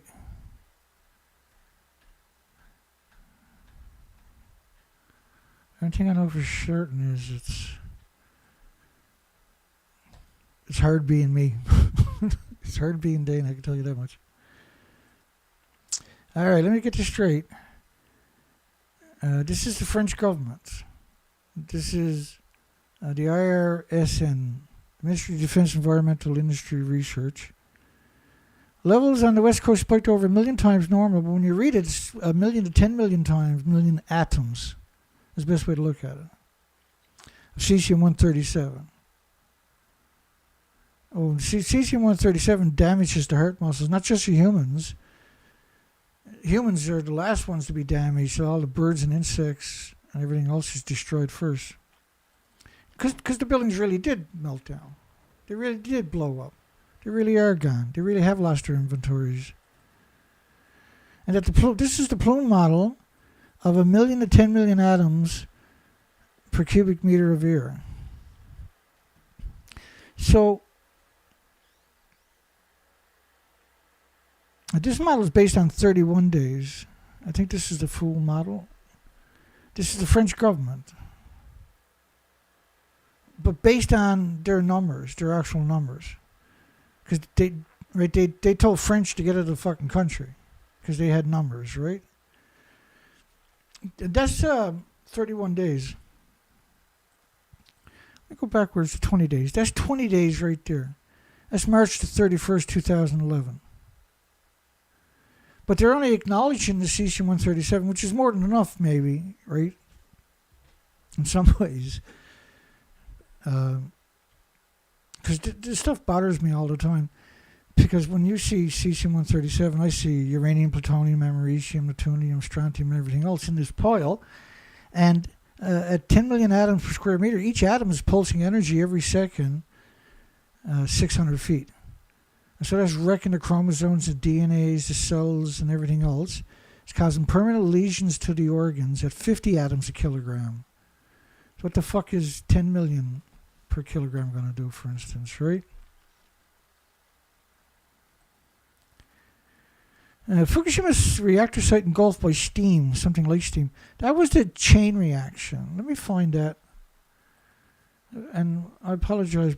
I know I don't have to. I'm going to apologize because I don't know how to rush things. I'm terrified of rushing anything. Because I don't want you to miss facets of the stories that allows you to extrapolate things on your own. Hang on. I'm just a sucker for punishment. Punishment's a sucker for me. Okay, so this is the video. And now this is 40 times its regular speed. I'm going to fast, so I'm just going to fast motion it. Now this is steam you see coming out. But watch the site starts to disappear. Now, this is lethal doses. This is China syndrome. And this happened many times at Fukushima. I'm going to play it. Now, at this speed, it's 40 times normal speed. Yeah, that's 40 times the regular speed. or more.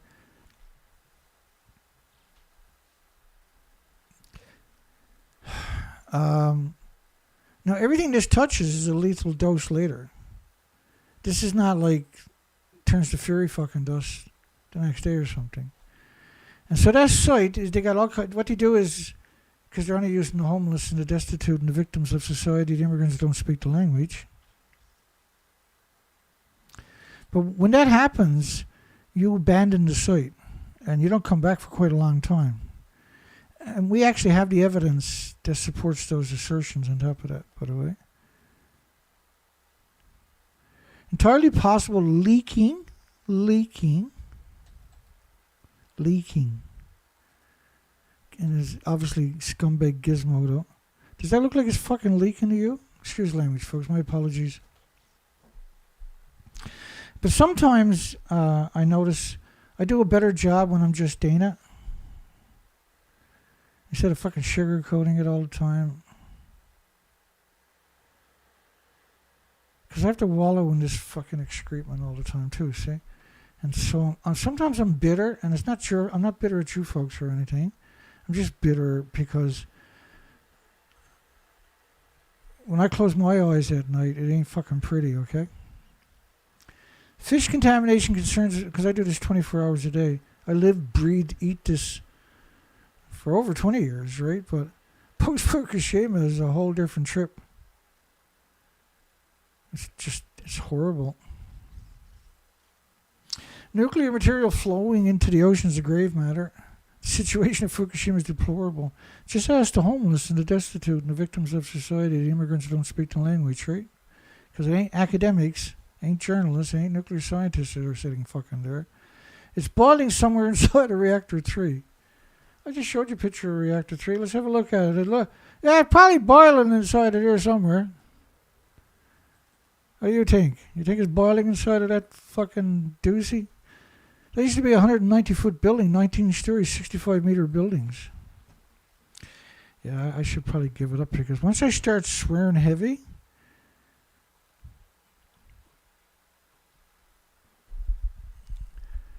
it kind of like tells the story right away, don't it? Radioactive iodine detected in 6 seaweed samples by South Korea.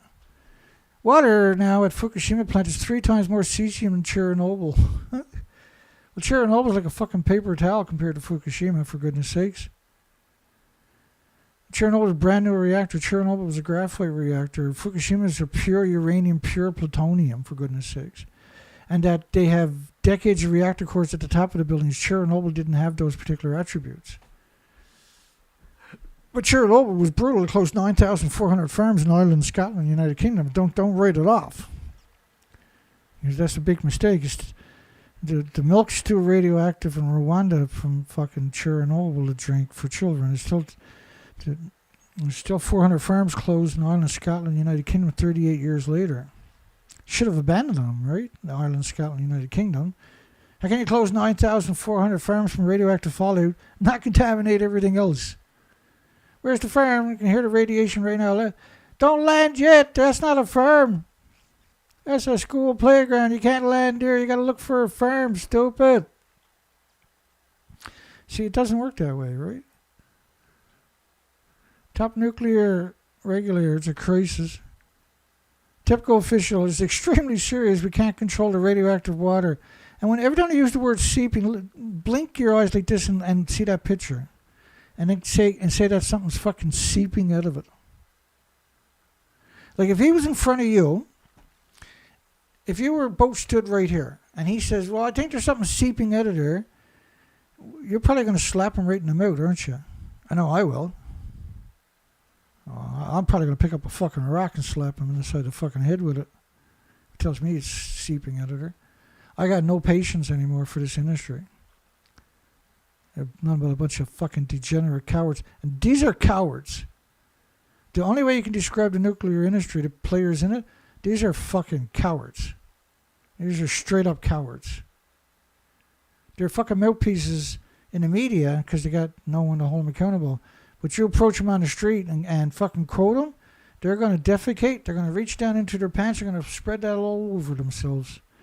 They're not going to be the least bit shy about it. These are cowards. They curl up in the ball. Please, they made me do it. These are the most degenerate humans conceivable, is the nuclear industry. They're fucking just the worthless humans. Oh, well, I gotta watch Dana. Once I goes down that road, it gets pretty slick. I'll give it up right now. Let's finish this out. How we doing there? We got 5, 10, 15, 20, 25, 30. We still got 35 left. 5, 10, 15, 20, 25. How the fuck we still got 35 left? Well, let's keep going. I'm not going to stop until I get through all of it. Water now at Fukushima plant has 3 times more cesium. Let's keep moving. 400 tons a day. Shut up. It's extremely serious. We're unable to control the radioactive water. We got that one already done, Dan. Stop it. CNN nuclear expert. Fukushima plant is uncharted territory. Highly radioactive water to be boiled until it evaporates or dumped in the ocean. You can't contain that stuff. If you fill up the tank with the water we're talking about, and they're only acknowledging beta at 2.2 sieverts a litre, you're talking 1.4 million sieverts. And even if the tank were 6 feet thick lead, you still can't shield anybody on the site. So you couldn't build another tank on the site. You couldn't walk over the pipes going to the water filtration systems on top of that if they were actually trying to filter this stuff, because that's a lethal dose. It can't be done, so you can't filter it. Government emits water poured into the ocean. It's highly contaminated. Yeah, because you can't contain it. They built the tanks to fuck you over and fuck over humanity and the 8 million species. Scumbag gunners and degenerate piece of shit. What a fucking opportunist he turned out to be, eh? And then he gets quoted when there's no need to quote him. The original people that told the story, they don't quote the original people, they quote that fucking piece of shit. And for Gunnison to suggest it's only going to last 20 or 30 years, he should get the death penalty or life in jail minimum for what he fucking done. Nuclear leak poisons the Pacific. We're talking about... No, it's not just the Pacific, it's the entire planet. It's the entire biosphere. It's the upper troposphere to the bottom of the ocean floors. And pretending it's not happening is the worst fucking solution we got.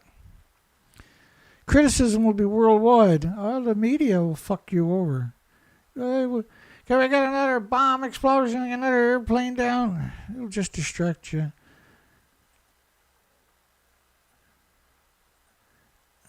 Poke fucking needles into you. You can't even come up with a thought on your own. Urgent situation after Fukushima frightening discovery. The ice wall show TEPCO's grasping at straws. Why wouldn't you build a real wall? Why the fuck would you build an ice wall?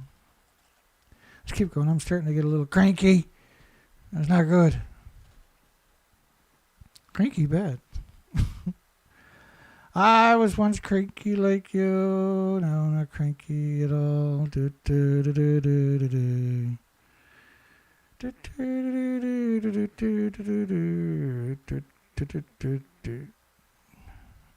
Data, stop it, Data. Stop mumbling. I know what you're saying. The people of Japan are responsible for poisoning of the world food chain. I only got 7 minutes to go. We make our 2 hours, baby. We can do this. I just got to pick up the pace here.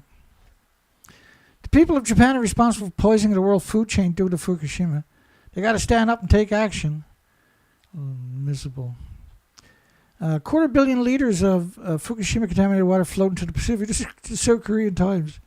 The current administration says nothing got out. That administration in 2013. Japan cover-up could violate international laws to hid the global issues of environmental concerns. No, all the universities, all the media fucked us. Enormous amount of contamination flowing from Fukushima will probably imperil the entire Pacific Ocean. Oh yeah, it ain't just the ocean. It's every bit of water in the entire planet and every bit of the planet. 6 million pounds had to be shipped back from South Korea to the Japs because there's nuclear waste and it looks like a fish. Sockeye salmon at a dire historical low on the Canadian Pacific coast. We think something's happening in the ocean. Yeah, you were right. Fukushima Mystery TV. Japan experts say radiation levels in the oceans are too high to be explained by groundwater. Don't mind me. Because I wish I could show you as quick as I can think things, and unfortunately I can't. Oh, sometimes I can, I guess. So, like when they say, let's go back to that story. Said the levels in the ocean too high to be explained by groundwater. Well, how about this here? We ejected the reactor core and the fuel pools out of the buildings, on video too. And that the plume models, that one there covers the planet in 26 days. All the models, less than 30 days, the whole planet is a fucking nuclear wasteland because of this stupid idiot industry.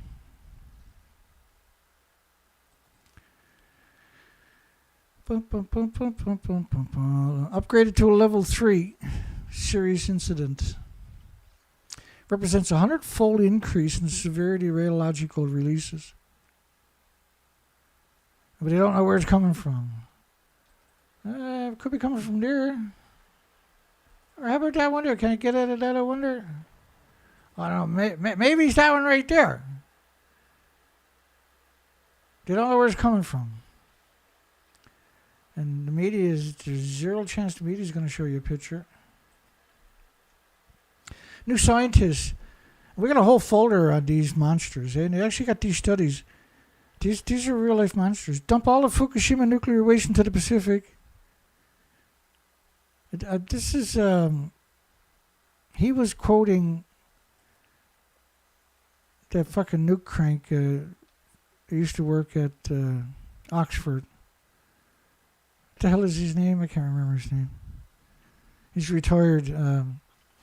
I've done two 1-hour shows on him saying that students should get their money back and have to redo the exams.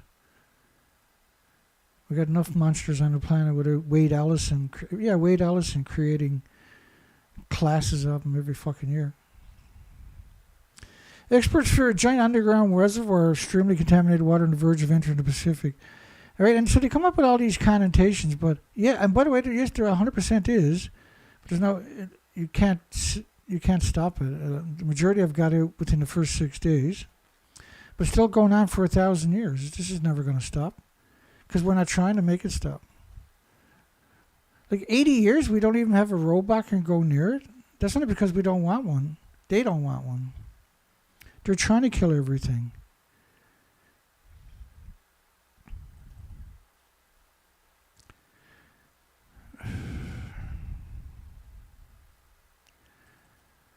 Let me see here. In the history of science, we've never seen anything like the Fukushima plume. Seawater being poisoned at a continuous rate from Fukushima. And I got 6 more to get through, folks. We did it. How's the time holding out? Maybe I got to slow down a bit. Oh, we still got 4 minutes to go. I better slow her down a bit. We still got 6 of these to get through, and then we're finished. And then we got to close the poll down. I got to do my exit song and all the other fucking stuff. Yeah, we're going to make it. We're really going to make the 2 hours. But a tough week, eh?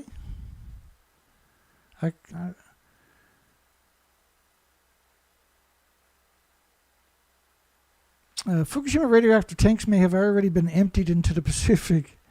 You got that one right. They're not putting it in the tanks. You are fucking not putting 2.2 sieverts per liter of beta, and they're not acknowledging gammas, alphas, neutrons. Because you can't have one without all the others. They're only acknowledging the betas, 2.2 sieverts a liter. You put that in the tank, when it settles down after a few days, you're going to have a chain reaction on the bottom of the tank. Burn a hole through it and everything runs out and you got to leave the site. You couldn't do it, and they know it. And if you're around here regularly, you know what I'm saying is true. The tanks are empty, or they're filled up with just normal water. Because they might fill them up because they have a lot of earthquakes. Otherwise, the tanks will shift if they're empty, right? TEPCO admits not working on a plan to stop Fukushima. I got 4 more to get through. Officials blast the Japanese government over Fukushima. Such immoral people. They're not people, though. They're monsters. Call them what they are. Let the radioactive substances flow out freely and said nothing while contaminating the ocean. It's just absurd. And now they're trying to cover up the whole fucking thing. Radioactive water pouring out every day and headed our way to North America. Oh, well, it covered the whole planet in about less than 30 days. Got 2 more to get through. I think we could do this. This could really happen. Even greater levels of contamination may be underway. The plant is built on an old riverbed, a million-year-old riverbed, right? And they raised it up, and this is typical of these. That's their old shit plan, right? And the idea is if we have a meltdown, it lands on the old riverbed, which is still active, obviously, because there's a mountain behind it, and that whisks the radiation directly up into the ocean. That's their plan everywhere. You see the same attributes everywhere. It's what we'd like to call their old shit plan. Or fuck you and the 8 million species plan, rather.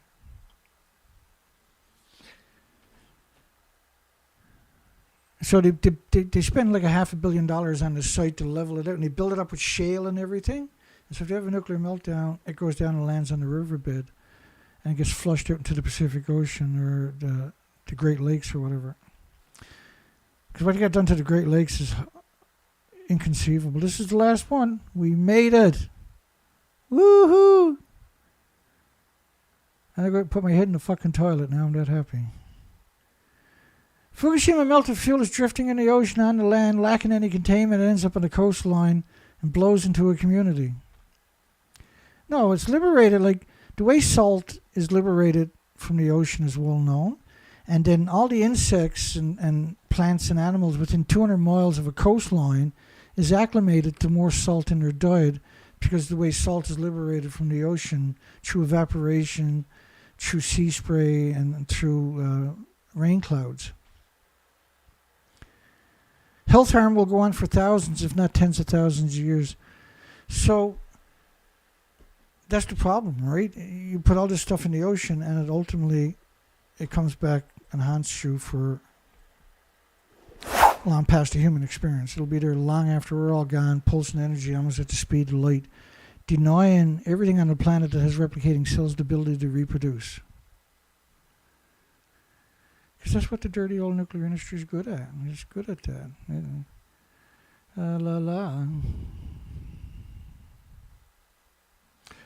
Alrighty, so let's close the poll out. 1 little, 2 little, 3 little polls. Hi, everybody. Is nuclear fallout from Fukushima 4 nuclear reactors and 8 fuel pools melting down an extinction level event? And we have 45 votes, bless your hearts. We have 32 likes. Don't forget to give us a like if you make it this far. It might actually help. That's great. It was a wonderful poll. Thank you, everybody. Alrighty. Yeah, we got quite the heat wave down there.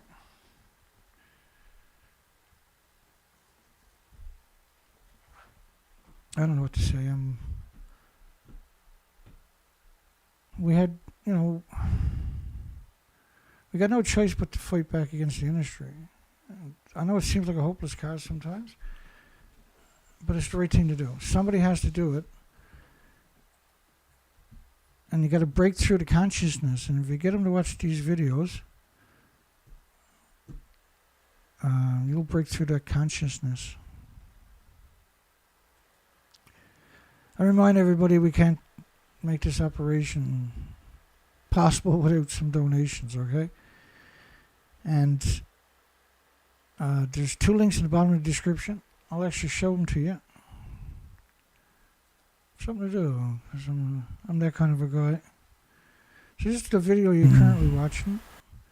So if you scroll down to the bottom of it, way down, you can go directly to my PayPal to donate, or you can donate at thenuclearproctologist.org. Just click on that, and you see the donate button. Just let the page finish loading and hunt around. Just below that picture is a donate button. You can click on that. And in 11 years, we've never had an issue with the PayPal, which is directly to my account. That link takes you right to donate to Dana Durnford. And so does the nuclearproctologist.org, and you can use credit cards or at PayPal or at my site. You can use bank cards at PayPal. I don't have anything to do with that stuff, right? That all goes through the big shots, and we've never had an issue with it. And we are flat broke. We have no way of doing anything until we raise money. And I kind of went out and blew everything and then some on an extra Zodiac, a hard bottom Zodiac, because it's a nightmare trying to do it with a soft Zodiac here in the Atlantic. And hopefully long term that pays off, right? Okay, I think we need music. Dana, where's your music, Dana? I like music. Where's your music? And we see James Luce donated. Thank you, James, my friend. And I hope other people will donate. For goodness sakes, if you donate $5, $10, $15, $20 a month, you got to realize what I'm actually like. I'm a bastard to the nuclear industry. It'll be the best money you ever donated. I will kick the shit out of the nuclear industry. Way better. Anyway, who cares? We'll see everybody on Sunday. Keep an eye on my. I might put, if I post another video, it will be because I'm doing another video on my BitChute or on my Rumble site. And you go back, look through my videos, you'll see I posted, not through my live, I don't think, but through my videos. You see I posted, my last video was a link there to my Rumble site. And that's where I put stuff I can't talk about on YouTube, right?